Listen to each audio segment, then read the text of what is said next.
Hey, what's up, y'all? You know what?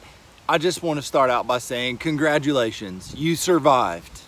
You survived another election cycle. It's Wednesday morning, and I don't know where you're at. Maybe the sun's not out. I know where I'm at. The sun is kind of shining. Beautiful day.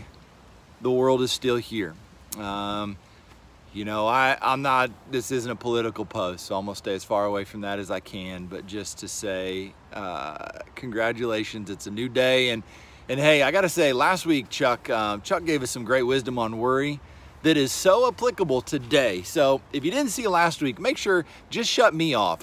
What I have today doesn't compare to what Chuck had last week. You just need to watch what Chuck had last week about casting your anxieties, that God is in control. God is in control. And you know, I realize in seasons like this where it seems like the world is out of control, guess what? God is always in control. And so make sure you go back and check that message out last week. It was some good stuff. And hey, this week, I get to go to one of, this verse. I see it on pictures a lot in like Christian bookstores, and it's some solid stuff. It is a solid verse. I'm excited to bring that to you today. It's been helpful in my life.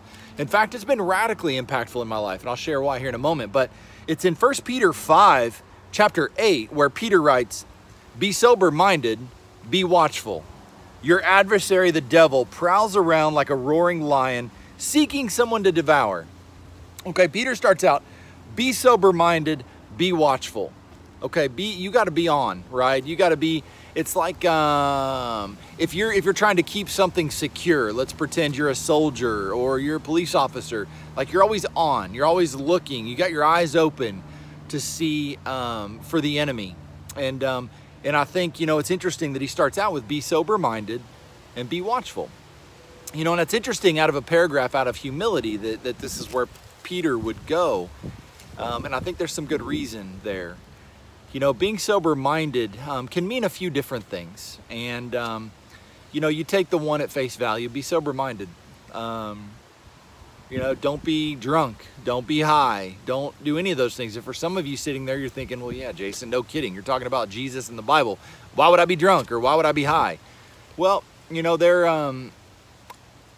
know from my own life, long before Jesus, I did a lot of things that didn't honor God. And it was this verse right here about being sober-minded that God used to awaken me and to make some shifts in my life.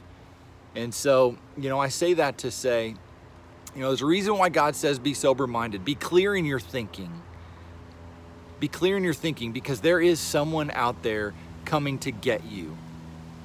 You need to understand there is an adversary in our lives. There is a devil. You cannot look at this world and how it is spiraling out of control and not believe that there is something causing all of that. And you know what? There's a lot of things that we would say are the reason. At the end of the day, there is real evil in this world.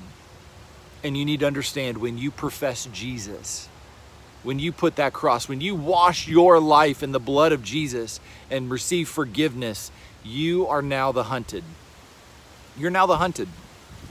I love this illustration that Peter gives, that there's a roaring lion seeking someone to devour. That you are now the hunted. And when you're not sober-minded, when you're not watchful, when you just kind of go about life la-di-da, thinking everything's just hunky-dory, sometimes that's where the devil will peer his head. And it's not obvious.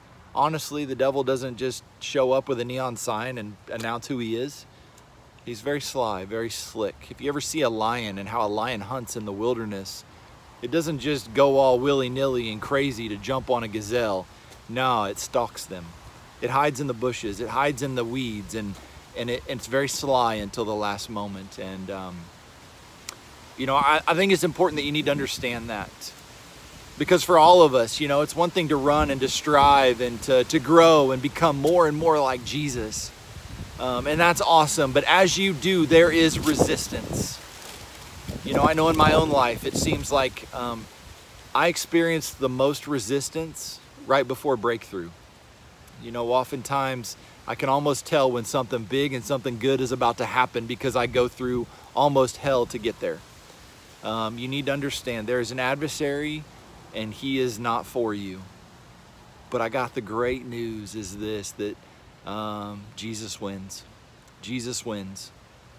You know, Satan, what got him kicked out was pride. Pride is in direct opposition of humility. That as long as we have a humble heart, that we always be sober-minded when we have a right picture of our own selves, when we really look inward to say, okay, where am I mistaking in this? Where am I wrong in this? When we approach life humbly, to not think less of ourselves, but think of ourselves less. Like when we approach things in humility and sober-mindedness, those two things alone can protect us from the adversary in amazing ways. And so if I could encourage you today, keep an eye out. Keep an eye out. There is an adversary.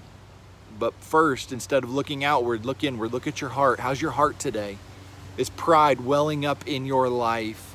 Or are you approaching today in a humble heart to say, God, where am I wrong? Shape me, mold me today for your good purpose.